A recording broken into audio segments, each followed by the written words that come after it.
In today's show, we're talking Washington Wizards with the host of the Locked On Wizards podcast, Ed Oliver. Michael Bolton, he's here as well. Thanks, Josh. It's Michael Bolton here, and it's time for another episode of the Locked On Fantasy Basketball podcast. Let's get to it. Let's get to it, indeed.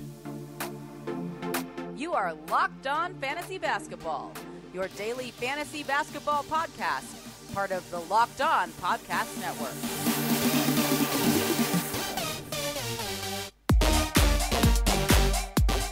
Hello and welcome to the Locked On Fantasy Basketball podcast, brought to you by Basketball Monster. My name is Josh Lloyd and I am the lead fantasy analyst at basketballmonster.com and at Yahoo Sports Australia. And you can find me on Twitter, as always, at redrock_Beeble and on Instagram at Locked On Fantasy Basketball. Let's talk Wizards, a team that's confusing. Like, let's be honest, there's a lot of decisions that need to be made with this rotation, and they've got a new coach to boot. Who knows what the hell is going to happen? We'll try and figure that out with the host of the Locked On Wizards podcast, Ed Oliver. Let's bring him in now. All right, let's bring him in now. Host of the Locked On Wizards podcast, Ed Oliver, is here with me. Ed, welcome to the show. Thank you for having me. We're going to talk Washington Wizards, which is a team that is, I think, almost one of the most confusing teams in trying to work out what they're doing with their rotation, with the amount of rotation caliber players they've got on this squad after the trades they made during the offseason. So I'm going to give you that difficult task early on here of telling me what you think the opening night starting five is going to be. Yeah, it's going to be very interesting. We got a lot of forwards. We kind of got a logjam there, getting the guys from the Lakers. I got Spencer Dinwiddie starting at the point guard position. Of course, Bradley Beal at the shooting guard position. Kyle Kuzma at the 3, and Rui Hachimura at the 4, and Daniel Gafford being that defensive anchor at the 5 position. And, we got some good bench pieces. We definitely improved in the wing spot. We got a lot of guys that are 6'8", 6'9", and we did draft Kispert too. So we got a lot of competition for that small forward. We got Bertans as well. So we got a lot of competition for that 3 spot and the 4 spot. I think the point guard spot is pretty easy. The shooting guard spot is pretty easy, and the 5-man is pretty easy. I think that 3 spot is where it gets a little competitive and a little decisive there. Yeah, I agree. The 1 and the 2, we're done with those. I think Rui's pretty much a lock to start at the 4. I think Daniel Gafford will be the starter. I think things get a little bit hairier later on when Thomas Bryant returns, and we'll try and work out exactly what they're going to do with that later on. The 3 is interesting. I would have, if I was coaching, I would be putting Kentavious Caldwell-Pope out there and getting at least somebody who can guard on the wing. Now, Kuzma's all right at it, but KCP is good at it in terms of being able to guard guards and up to small forward as well. Kuzma could play that position, but you're right. Denny Avdia started last season there. You've got Davis Bertans and Hachimura who have started together at times as well. There are a lot of different options that they can go with, and that's why when people are looking at this Wizards team from a fantasy point of view, they look at things like, oh yeah, Hachimura is going to have this big season. There's no Westbrook, so he gets usage, and Kuzma's going to have a breakout. But there's just too many guys in that 3, 4, 5 position. There are so many different options that they can run out there. That it is going to make it pretty tight for Wes Unseld Jr. in his first season to try and figure out the best way to run this rotation. In terms of a bench group, Ed, again, this is just as difficult. So, yeah, which sort of direction do you think that we're going? I'm on the wrong screen here. Nothing's coming up on my screen. I've just got to fix up my issue here with this screen. Just give me 1 second, everybody, as I fix this up. All right, we're back. Technical difficulties aside, let's have a look at a bench unit that they could be running out there, Ed. Yeah, so this one gets even harder to me, in my opinion, from that starting unit. Like you brought up Thomas Bryant. When he comes back, it's going to make it even harder for Wes Unseld to make decisions at that 5 spot. I love Daniel Gafford, so it's going to be competitive between Gafford and Thomas Bryant, Montrezl Harrell. He was the 6th man of the year in 2020, so I just think he's better with that role coming off of the bench. And he's 6'7", he's undersized, so I think he's just better overmatching guys who come off the bench. He's usually the most talented guy playing when the starters sit down in that second unit. So I think it's perfect for Montrezl Harrell, just bringing that energy off the bench. Raul Neto was a tough one for me. It's between him and Aaron Holiday. We did just trade for Aaron Holiday, and they're both kind of scrappy, 6 feet tall guards that kind of just are annoying little gnats. They just get up in your face and they annoy you defensively. They both can shoot the 3 well. They both can create a little bit for others. They're kind of combo guards. They're kind of undersized combo guards, but they both bring shooting to the table and scrappiness. They can pick up defensively full court. Aaron Holiday, so I'm excited to see what he can do coming off the bench. Anything that brings defense to the Wizards, I'll take it. But I decided to have Raul Neto be that first point guard to come off the bench because he just played so well for us last year. Moving on to Kentavious Caldwell-Pope, like you said, I could see him starting at the 3, but I like him better at that 2 spot, coming off the bench and just having somebody to come off the bench for Bradley Beal. I don't think we've ever had a solid guy come off the bench for Bradley Beal, and I think KCP would be great coming off the bench, providing defense and shooting. I think he shot 40% from the 3 last year for the Lakers. So he's a great 3-and-D option. Denny at the 3 spot, Davies at the 4, being that lights-out shooter for us. I think Denny is better suited coming off the bench, so he can be that primary ball handler. Like you said earlier, guys just didn't get to handle the basketball last year because Russell Westbrook he's a ball-dominant point guard, and Bradley Beal was a ball-dominant shooting guard last year. So I think with this unit, Raul Neto's not a guy that needs the ball in his hands. He can shoot the 3. KCP can shoot the 3. Davies can shoot the 3. And Montrezl Harrell, you could do pick and roll with Denny and Montrezl Harrell. Denny is a point forward, so he needs the ball in his hands, and I think this would be a great bench unit where he can just facilitate and create. They can let him get the rebound, and he can push it up the floor. So I think this is a really good bench unit for the Washington Wizards. Yeah, you're right. Look, last year, Avdia was misused by Scott Brooks. He was like, you go stand in the corner and shoot threes, and that's literally the worst part of his game. So putting the ball in his hands is really beneficial to getting the most out of him and helping the team. And you're right, Raul Neto is not this guy that's going to just dominate the ball and run an offense the whole time. You can have Avdia doing that at times, and it's not like you want KCP or Davis Bertans dribbling too much either. So you'll have Avdia and Neto. And I agree with that. That 10-man group that you've got, I think it's pretty clear. It's just trying to figure out where the minutes go, because KCP is going to have to play some at the 3, otherwise he's playing 12 minutes a night, and he's not going to play 12 minutes a night, so he's going to have to push up into those units because Beal's going to play his 36 a night, so he's going to have to push up, and that's going to squeeze the Avdia, Bertans, Hachimura, Kuzma, all those minutes. Squeezing those in is pretty tough, and I detailed that on my earlier show as to how that might be a difficult thing to work out. Let's look at injuries, because there are a few injuries we need to talk about with this team. 2 guys coming back from ACL. Spencer Dinwiddie, all indications on that, Ed, is he's ready to go after his partial ACL tear, and he'll be ready opening night. Yeah, so Thomas Bryant is not going to be ready opening night. There was an interview that came out with his agent actually 2 weeks ago, I want to say, or a week and a half ago, saying that he would come back in December or early January. So the injury happened in January 7th to be, if I'm not mistaken, against the Miami Heat. So, ACLs, we know that recently guys have been recovering from ACL injuries earlier. You see it in football and now in basketball too. Guys are just coming back from it so quickly where, probably a decade ago or a couple of years ago, it would take a long time for guys to recover. But he should be back in late December, early January. Spencer Dinwiddie has been practicing. He's been having 5-on-5. You see the open runs with Drew Hanlon, the trainer. Him and Bradley Beal have been doing open runs 5-on-5. So he's been doing full contact stuff. So that's good to see from Spencer Dinwiddie. Denny with that nasty ankle injury, it was a pretty gruesome injury. He should be available. I really wanted him to play Summer League, but he wasn't available to play Summer League this summer. So he will be ready game 1. Davis Bertans did play in it wasn't the Olympics, but it was some trials or something. I can't remember what kind of league it was, but he's been playing in that this summer. He didn't shoot the ball well in the league, but for Latvia, the Latvian Laser, he didn't shoot the ball well for the Latvia Olympic. I don't know. I can't remember if it's Olympic qualifiers or not. But long story short, he is available. He'll be ready game 1. Thomas Bryant is that kind of X factor, that piece where you really got to see where he's going to fit when he comes back, because having 3 centers, I don't know if we're going to have that 3 center rotation like we did last year with Alex Lynn and Robin Lopez and Daniel Gafford.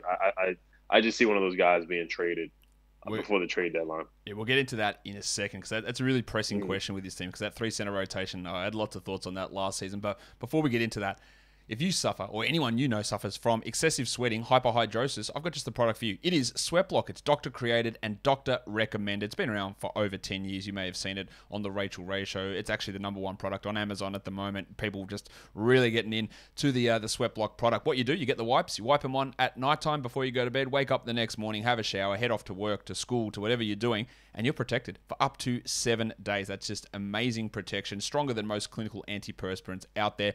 You can buy it at Amazon, you can buy it at CVS, but why wouldn't you save 20% by going to sweatblock.com and using our promo code LOCKEDON? So save that 20%. Go to sweatblock.com and use that promo code LOCKEDON. You might be watching sports, you might be watching your favorite show, and you've got all these different devices and logins and whatever it is, and your highlights on your phone and your neighbors log in for something else. It's just a mess. Everything is so all over the place. It can be a hassle. Well, I want to tell you about a great way to get all of the entertainment you love without that hassle, and a great way to finally get your TV together. It's called Direct TV Stream, and it brings your live TV and your on-demand shows all together in the one spot for the first time. Whether it's live sports, movies, or TV shows, just watch them all in that one place with that great convenience. That means no more juggling remotes and no need to buy another device ever again. And the best part, there's no annual contract. So get rid of the clutter and the confusion and get your TV together with DirecTV Stream. You can learn more at directtv.com. That's directtv.com. Compatible device required, and content varies by package. All right, Ed, let's get into the next question that we've got here. So when healthy, we talked about that, Thomas Bryant coming back in January. When he's back at full strength, which center is going to miss out? Because again, the three-center thing was frustrating last season. Scott Brooks was acting like there was some higher power making him play three centers. I really hate it. I really hate playing three centers, yet continues to do it every night. These guys are better than the three centers I think that they were running with last season, but you're running with that three-center rotation is really, really hard to do. So, barring a trade, which I do think a trade is probably going to be likely somewhere, who do you think is the guy that misses out here? I think it's going. I'm a Daniel Gafford stan. I'm a huge Daniel Gafford fan because he actually plays defense. Once again, we were one of the worst. We were the worst defensive team in the NBA before Daniel Gafford arrived in that trade deadline. It was basically the steal of the trade deadline. We were 17-6 after that mark of getting him. Our defensive rating went from, I want to say we were ranked 10th defensively. Points per game, we were dead last, but when he came, we just improved a lot. And he was actually a shot blocker. He had multiple games with at least 2 or 3 blocks, had a couple double-doubles, was a great lob threat with Russell Westbrook as well. And I think it can continue with Spencer Dinwiddie. But to make a long story short with that one, Daniel Gafford has to start. He has to stay.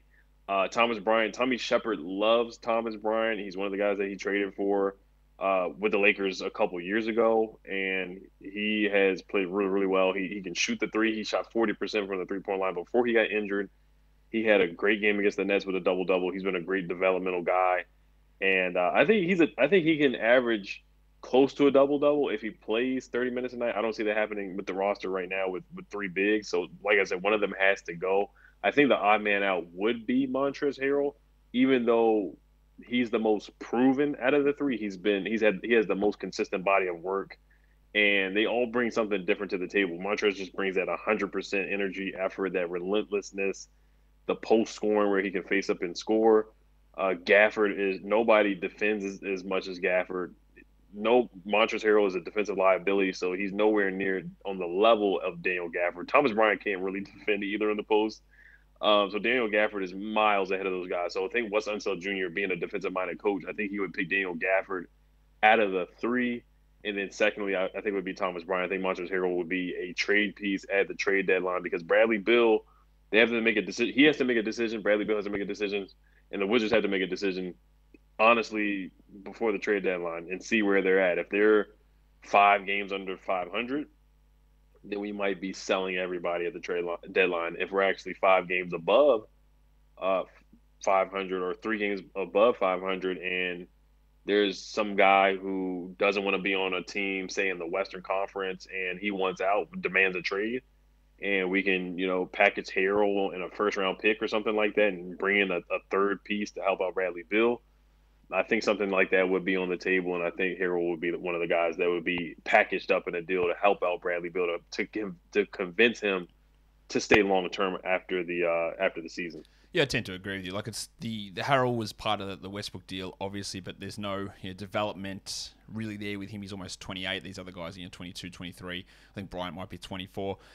Yeah, in that starting lineup, if you've got Hachimura, Kuzma, Beal, and Dinwiddie, there's no defense really in that group, so Gafford does need to play in there. And then Bryant and Harrell, they're both offensive guys, but Bryant brings shooting, and Harrell brings in close, hustle, rebound sort of play. And I think with his reputation and the way that he sees himself, it might be hard to sit him down. But I think in terms of developing and the future of the franchise, that probably is the right way to go. And I agree with you. He is the guy that they would be looking to move on from. So that makes him a risky guy in fantasy because we just don't know how that's going to go. But I do agree with you that Gafford is going to have to play most nights because, again, they just have no other option defensively. Those other two are probably the worst defensive centers in the NBA in Bryant and Harrell. And if you're running with those exclusively, you got no defense at all on that front line, which would make things pretty difficult. I talk about Rui Hachimura now. I say this all the time. I think Rui Hachimura is a really interesting developmental prospect. I think he's a great guy, but I think he gets really overrated in terms of what his actual production has been, and he has been at times gifted minutes. Like, you are a top 10 pick. We are giving you a lot of minutes and a lot of shots just to develop you, and I don't think there's anything wrong with that. But now we head into this season where you've got Avdia, there's Kuzma, there's Bertans, there's all these guys who can push into his role. Do you think that Wes Unseld and Tommy Shepard heading into year 3 here, Unseld's first season, of course, with Hachimura, that he just goes, well, you've had this opportunity, you're doing what we need to do, but you're not going to get this gifting of these minutes where you are locked in for 32 minutes every single night, regardless of what's going on. Because there have been times in the last 2 years where Davis Bertans has been clearly the better option and clearly the better player, yet he always plays fewer minutes than Hachimura, seemingly because of the development and because of the top 10 draft pick status afforded to him. So do you think there's any, or maybe you disagree with all of that I said, but do you think there's any chance that this role of Hachimura, and maybe he moves to like a 26-minute a night role so that Avdia and Kuzma and Bertans can get their different sort of skills in that mix as well? Yeah, I do disagree with the Rui and Bertans. Bertans was just a defensive liability. He had a down year this past year. His shooting percentages went down. He scored 15 points a game in 2020, and then it went down to 11 points per game. Bertans came out of shape because in Latvia he couldn't practice because of COVID, and then he didn't go to the bubble because he wanted to rest because of the free agency. So Bertans just had a down year. There was a game in the playoffs where Bertans had 0 points and 6 fouls in a game. So he had a disappointing year. Rui, for sure. Rui just brings more to the table defensively and offensively. And the way he finishes, he just has to be more aggressive. It is inconsistent. There will be games where he takes 10 shots, and then there's some games where he only takes 3 shots and he has 8 points. And there's another game where he'll have 30 points. So we're just looking for consistency. We're looking for aggressiveness. A lot of people blame it on Russell Westbrook handling the ball all the time, or Bradley Beal shooting all the shots all the time. But at the same time, Rui has to be out there hunting his shot and being more aggressive. He has to work on his ball handling as well, his three-pointer as well. He shot 32% from the three, which is not bad. It's about average, a little below average. So for him, we really need him to be able to space the full floor to help Bradley Beal get more opportunities in space and run him off screens as well. But Rui is that guy that they really want to build around. They marketed Rui. Tommy Shepard loves Rui. You know, they got the Japan night going on at I was going to call it Verizon Center, Capital One Arena. That's what the name of the center now. So there's been a lot of marketing towards Rui, and they really want to see Rui do well. They want to see him be that third guy. They do want to create a mini big three with Spencer Dinwiddie, Bradley Beal, and Rui Hachimura. But Spencer Dinwiddie said it when he came here on free agency. He felt like they could create a big three. I don't personally, I don't see it as a big three, but I see it as 3 solid, an all-star in Bradley Beal, and then 2 guys who can definitely create for themselves and make something happen next to Bradley Beal. But they're really relying on Rui Hachimura being their first pick, 9th pick. He has improved. He's shown flashes when he dunked on Anthony Davis, when he dunked on Tobias Harris. That's the Rui that I want to see on every play. I want to see him be aggressive like that. I think he's capable of putting up 20 points and 7 rebounds. Now, the question about his role being in danger, it is going to be tough. I mean, Kyle Kuzma, Lakers, when they leave LA, you look at Brandon Ingram, you look at Lonzo Ball, you look at Jordan Clarkson, D'Angelo Russell, you can name Thomas Bryant, you can look at Julius Randle. All those guys improved when they left Los Angeles. Kyle Kuzma, there's not a shot that he doesn't like. He's more aggressive. Even if it's a bad shot, he'll shoot the ball. We saw it with LeBron and Anthony Davis. He didn't care. He'll still shoot the ball. And he shot the ball well last year. Even though he gets a lot of hate and flack, he shot 37% from the three-point line. And Kyle Kuzma is more aggressive. Kyle Kuzma might be actually a little more skilled offensively at times. If Kyle Kuzma plays like the rookie year Kyle Kuzma or that second year Kyle Kuzma, then yes, he definitely could. He could steal some minutes from Rui. If Davis Bertans plays like the Latvian Laser in 2020, he could cut into Rui's minutes a little bit. Like we said earlier, there's just a log jam at that spot. Denny Avdia, if he's playing well, Can you really sit Denny? There's just a lot of wings on this roster right now. So, but I think Rui's still gonna. He had 30 minutes per game in his rookie year and sophomore year. I think he's still gonna get around that. If it's lower than 30, it will be about 28, 27. I don't think it will be any lower than that because they really want to see what they have in this first round pick too. Because contract extensions will be coming up and decisions have to be made on Rui Hachimura. So they want to see what they can get out of him. But so I still see him getting 30 minutes per game. I think I know the answer to this question, but do you see Rui or Denny as the better long-term prospect? Rui Hachimura is the better long-term prospect right now. Denny has a little ways to go, in my opinion. He didn't shoot the ball well from three, which is not his. We knew that when he got drafted. Yeah, shooting is not his strength. Free throws were not good either. The percentages weren't good from the free throw line. That's just not his strength. But if Wes Unseld can get the best out of him, put him in that role where he's a playmaker, then it's to be determined. But right now, I think Rui definitely is head and shoulders above Denny right now. I think right now that is true. If I was to pick between the two long term, if I had to, which of course I don't, I would pick Denny personally, but that's just because I value a little bit more of what he does defensively and his ability to play, make, and pass. And we'll see how that pans out. But again, yeah, I think the vast majority would say they prefer Rui, as you just did there. Next question for you, Ed. Do you know how to fix your own car? I don't right now. I don't. It's all right. Neither do I. And I'm telling you now, I'm never going to learn. But if you do know how to fix your own car and you're looking for parts, you wouldn't go to a local chain auto parts store. That's just a waste of time and a waste of mental energy and, of course, a waste of money. You can go straight to Rock Auto, an online family business serving do-it-yourselfers for the last 20 years. Why would you spend 30, 50, 70, 100% more for the same parts from a local chain store or a car dealership? It's ridiculous. Brake parts, tail lamps, motor oil, new carpet, whatever it is that you need for your car or truck, Rock Auto is going to have that covered for you. So go to Rock Auto, check out their expansive website, all the range for everything that you need for your car or truck. And in there, how did you hear about us box? Write Locked On so that they know that we sent you. Amazing selection, reliably low prices, all the parts your car will ever need. RockAuto.com. One last Washington Wizards question for you here, Ed. Now, there's no doubt that Russell Westbrook was huge for this team down the stretch. He was also bad for them at the beginning of the season as he was battling his quad injury, but down the stretch as they pushed and they had that remarkable run to get into the playoffs, he turned things on at a really high level. But is there an argument to say that Spencer Dinwiddie is a better fit for this team than what Russell Westbrook is? Not to say that Spencer Dinwiddie is a better player. You can leave that argument aside. That's not what we're talking about. But in terms of fitting next to Beal and next to these other offensive type players, you know, your Hachimuras and Harrell and Bryant, all these sort of guys, is having Dinwiddie in there a better fit than Westbrook was?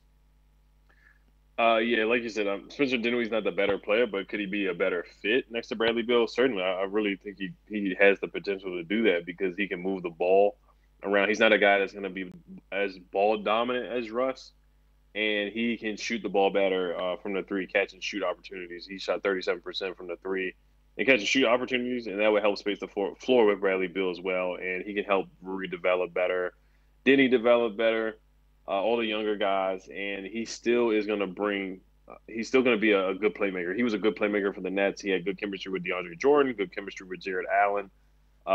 Those guys are both lob and just, go up and alley-oop bigs, and we have that in Daniel Gafford. Montrezl Harrell is a good rim runner, pick and roll guy.